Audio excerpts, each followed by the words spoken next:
राधे राधे राधे राधे राधे राधे राधे बोल दिया ऐसे कहे बोला है भाई, हम तो डर गए।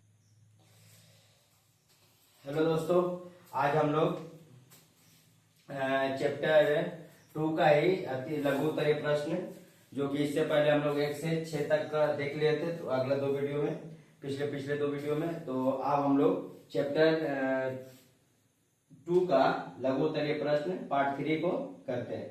और नवजागरण काल किसे कहते हैं? तो नवजागरण का नाम आपको बता दिए थे पिछले वीडियो में भी कि राजा राम मोहन राय के जन्म से लेकर के रविन्द्रनाथ टैगोर की मृत्यु तक को, मतलब 1773 से लेकर के 1941 तक के काल को नवजागरण काल कहा जाता है। इसमें क्या क्या घटना घटा था? बड़ा नवजागरण काल, बंगाल में सामयिक पत्रिकाओं तथा समाचार पत्रों का प्रकाशन आरंभ हो गया था।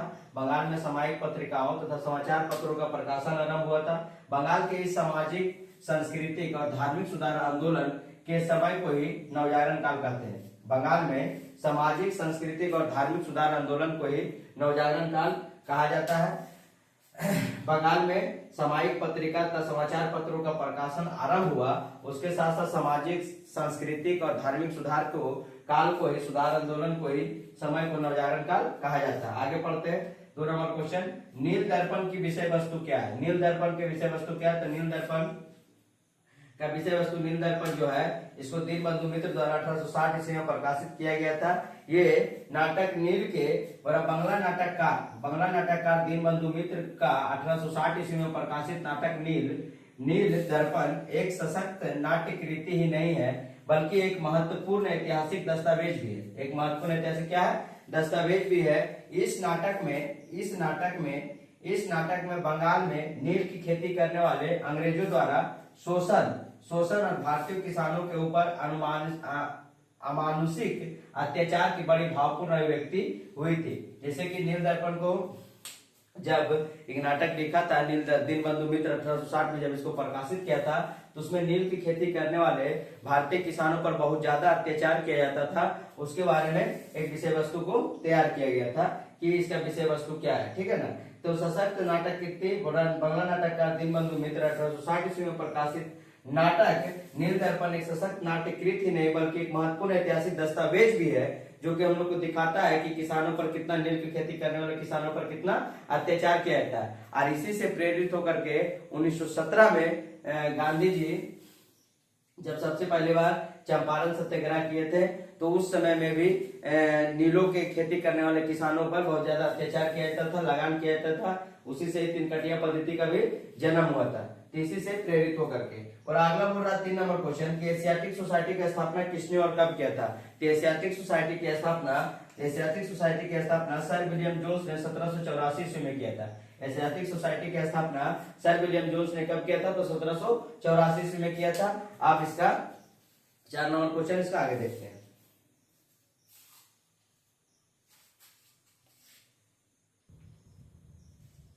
देखिए 4 नंबर क्वेश्चन क्या बोल रहा है कि बनारस संस्कृत कॉलेज की स्थापना किसने और कब किया था? तो बनारस संस्कृत कॉलेज की स्थापना 1792 ईस्वी में जोनाथन डंकन के द्वारा किया गया था। बनारस संस्कृत कॉलेज की स्थापना 1792 ईस्वी में जोनाथन डंकन के द्वारा किया गया था। इसे भारत का ऑक्सफोर्ड भी कहा जाता है। और आगे 1813, 5 नंबर क्वेश्चन, 1813 ईस्वी के चार्टर एक्ट में क्या व्यवस्था की गई थी? तो 1813 ईस्वी के चार्टर एक्ट में व्यवस्था की गई थी कि चार्टर एक्ट ने ईसाई धर्म के प्रचारकों को भारत में ईसाई धर्म का प्रचार करने का अनुमति दे दी थी, ठीक है ना। 1813 के चार्टर एक्ट के तहत ईसाई धर्म प्रचारकों को भारत में ईसाई धर्म प्रचार करने के लिए अनुमति दे दी गई थी। इस एक्ट के अनुसार ही शिक्षा संबंधी कार्यों में 1 लाख रुपए की वार्षिक व्यय करने की क्या की गई थी? व्यवस्था की गई थी। 1813 ईस्वी से पहले भारतीय शिक्षा पर 1 लाख रुपए की वार्षिक व्यय करने की व्यवस्था नहीं था, लेकिन 1813 के चार्टर एक्ट के बाद भारतीयों पर जो मान ली कि शिक्षा संबंधी कार्यों पर 1 लाख रुपए का वार्षिक व्यय खर्चा करने की व्यवस्था की गई थी। बोला मधुसूदन गुप्ता कौन थे? मधुसूदन गुप्ता।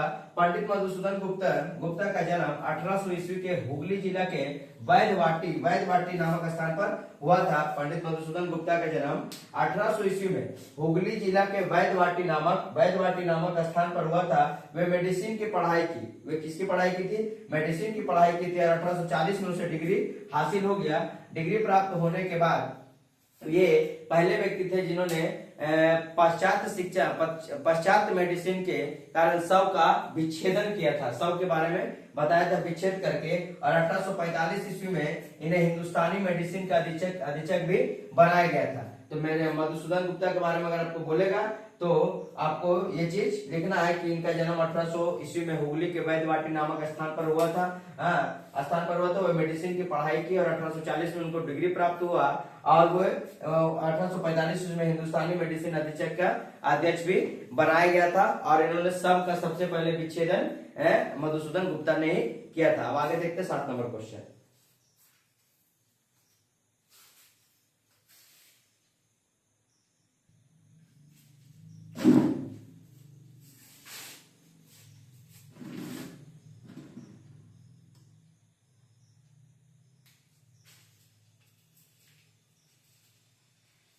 देखिए अब 7 नंबर क्वेश्चन।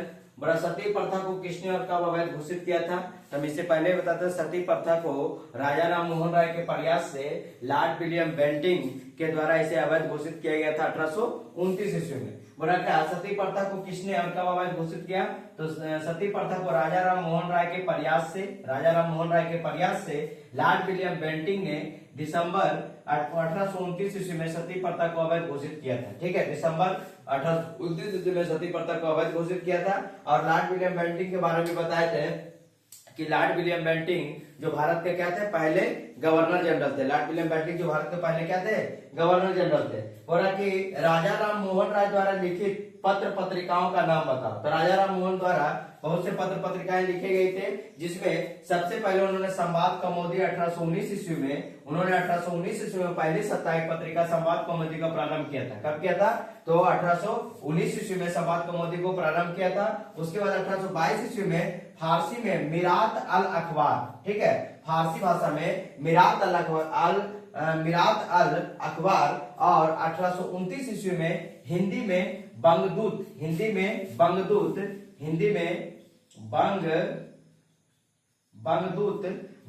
नामक समाचार पत्र को निकाला गया था। ठीक है, तो राजा राम मोहन राय ने 1819 में पहले क्या निकाला था? संवाद कौमुदी। 1819 में संवाद कौमुदी निकाला। उसके बाद 1822 ईस्वी में फारसी भाषा में मिरात अल अखबार निकाला और 1829 में हिंदी भाषा में बंगदूत नामक समाचार पत्र निकाला गया था। ठीक है, समाचार पत्र निकाला किसके द्वारा? तो राजा राम मोहन राय के द्वारा। अब बोला विधवा पुनर्विवाह कानून को किसने और कब पास करवाया? तो विधवा पुनर्विवाह कानून को ईश्वर चंद्र विद्यासागर ने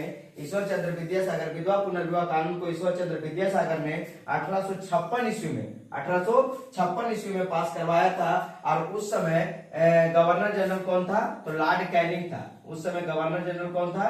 तो लॉर्ड कैनिंग का गवर्नर जनरल था लॉर्ड कैनिंग, जो कि भारत का प्रथम वायसराय के रूप में लॉर्ड कैनिंग को जाना जाता है। देखिए लॉर्ड विलियम बेंटिंग जो था भारत का पहला गवर्नर जनरल था, लेकिन लॉर्ड कैनिंग जो है भारत का प्रथम वायसराय और अंतिम गवर्नर जनरल इसको बोल सकते हैं लॉर्ड कैनिंग को। 1856 में बोला कि हाजी मोहम्मद मोहसिन कौन थे? हाजी मोहम्मद मोहसिन, इनका जन्म 1732 ईस्वी में एक धनी मुस्लिम परिवार में हुआ था। ठीक है, इनका परिवार जो था धनी था, मतलब धन में इसका कोई कमी नहीं था। बंगाल के हुगली नामक स्थान पर हुआ था। कौन नामक स्थान पर?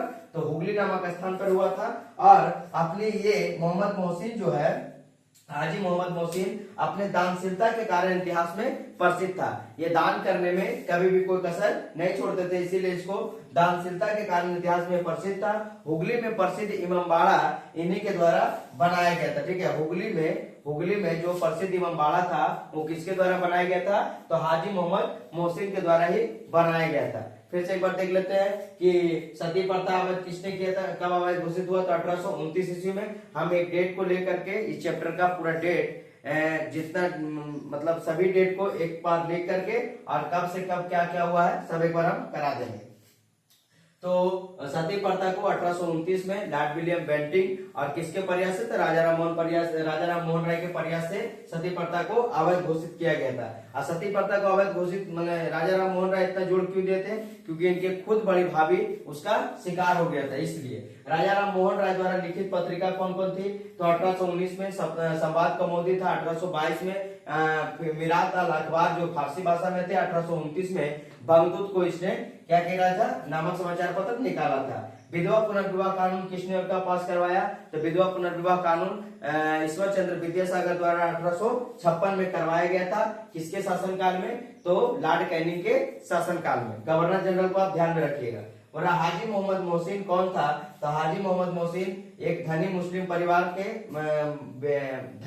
परिवार में जन्मे, हुगली नामक स्थान पर जन्मे हुए थे। ये अपने दानशीलता के कारण इतिहास में क्या है, प्रसिद्ध है। और हुगली में जो सबसे बड़ा एवं बड़ा है, इसकी स्थापना भी किसने किया था, तो हाजी मोहम्मद मोहसिन ने किया था। 11 नंबर क्वेश्चन हम आगे देखते हैं।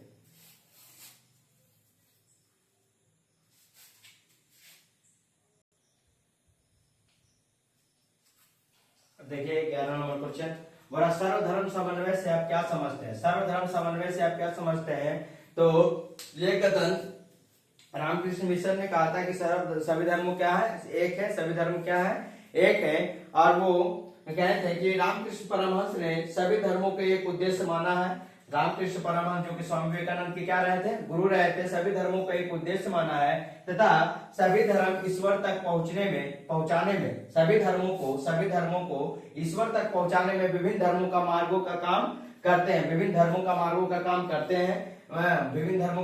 काम करते हैं, इसे ही सर्वधर्म सम्मान करते हैं। या तो उसके बाद एक अच्छी बात उसने बोला था कि भाई को प्रेम करने की बात मत कहो, उसे अमल में लाओ, उसे क्या करो, अमल में लाओ। मतवाद और धर्म को लेकर वाद विवाद मत करो। सब धर्म क्या है, एक है। सारी नदियां समुद्र की ओर तरफ जाती है, तुम भी उसी तरफ बहो और दूसरे को भी क्या करो, बहने दो। भाई को प्रेम करने की बात मत कहो, उसे अमल में लाओ। मतवाद और वाद विवाद में धर्मों को लेकर के वाद विवाद मत करो, क्योंकि सभी धर्म क्या है, एक है। और सभी धर्म एक है। उसके बाद बोल रहा है कि सारी नदियां समुद्र की तरफ जाती है, तुम भी उसी तरफ बहो और दूसरे को भी क्या कहो, बहने दो। रामकृष्ण मिशन कभी दूसरे व्यक्ति को निराश नहीं करते थे, वो हमेशा सोचते थे कि किसी भी तरह से कोई भी व्यक्ति को सहायता करे। वो उनका ये भी कहना था कि अगर किसी व्यक्ति को सहायता करने के लिए अगर हमको कुत्ते के योनि में भी जन्म लेना पड़े तो हम बार बार लेने के लिए तैयार हैं, ताकि उस व्यक्ति को हम सहायता कर सके, उसे कभी हम निराश ना करें। ये मेरे लिए बड़ा गौरवास्पद वाली बात होगी, ठीक है ना। ये रामकृष्ण परमहंस का कहना था। आगे बोल रहा है कि रामकृष्ण मिशन की स्थापना किसने और कब कहाँ किया था, तो रामकृष्ण मिशन की स्थापना किसने कब और कहाँ किया था, तो रामकृष्ण मिशन की स्थापना स्वामी विवेकानंद ने किया था, जो कि इनके शिष्य रहे थे। रामकृष्ण मिशन के शिष्य स्वामी विवेकानंद जी थे, जो कि 1897 ईस्वी में कोलकाता के बेलूर नामक स्थान पर अपने गुरु के नाम पर रामकृष्ण मिशन की स्थापना किया था। कहाँ किया था, कोलकाता के बेलूर नामक स्थान पर किया था। बोला कि विजय कृष्ण गोस्वामी कौन थे, तो विजय कृष्ण गोस्वामी का जन्म 2 अगस्त 1841 ईस्वी में नदिया जिले के शांतिपुर नामक स्थान पर हुआ था। विजय कृष्ण गोस्वामी का जन्म 2 अगस्त 1841 ईस्वी में नदिया जिले के शांतिपुर नामक स्थान पर हुआ था। यह बंगाल के धर्म और समाज सुधारकों में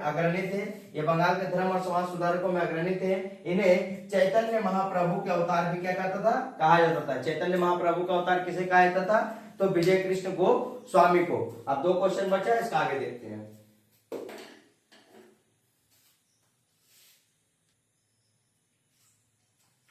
देखिए 14 नंबर क्वेश्चन, ललन फकीर कौन थे, तो ललन फकीर महात्मा ललन, जो कि 1774 में इनका जन्म, 1890 में इनका मृत्यु हुआ था। बंगाली बाउल संत फकीर थे, बाउल संत फकीर थे, जो बाउल संगीत का संस्थापक भी किसको माना जाता है, तो ललन फकीर को माना जाता है। बोला कि महात्मा ललन फकीर 1774 से 1890 से बंगाली बाउल संत फकीर, गीतकार और समाज सुधारक थे तथा चिंतक भी थे। समाज का चिंतक भी थे, समाज सुधारक भी थे। उनको बाउल संगीत का संस्थापक माना जाता था। बाउल संगीत का संस्थापक किसे माना जाता है, तो ललन फकीर को। बाउल संगीत का संस्थापक किसे माना जाता है, ललन फकीर को माना जाता है। और नव वेदांत क्या है, स्वामी विवेकानंद ने भारत में जन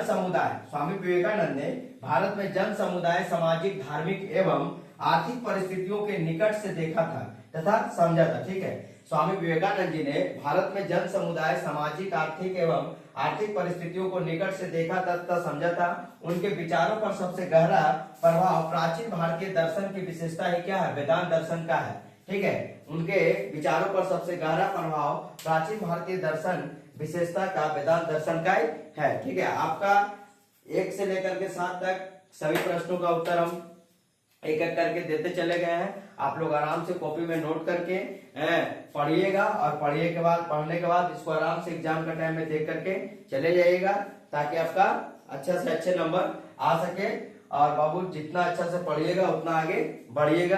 ठीक है, हम तो रोज रोज यही बोलते हैं कि जितना अच्छा से आप मेहनत करिएगा, क्योंकि आपका यहीं से आपका स्टार्टिंग पॉइंट स्टार्ट होता है। आपका जीवन का जो जर्नी है मुख्य रूप से माध्यमिक के बाद से ही स्टार्ट होता है कि यहाँ से आपको क्या करना है। सही ढंग से पढ़िएगा तो सही ढंग से नंबर आएगा, ताकि आप आगे बढ़िएगा। ठीक है ना, ताकि ये ना हो कि कल 40% 30% पे आप संतुष्ट हो जाए, उसके बाद पता चले कि आगे आपका फ्यूचर पूरा अंधकार में जी रहा है। ठीक है ना, तो जितना अच्छे से मेहनत करेगा उतना आगे आप बढ़िएगा। इसके लिए धन्यवाद।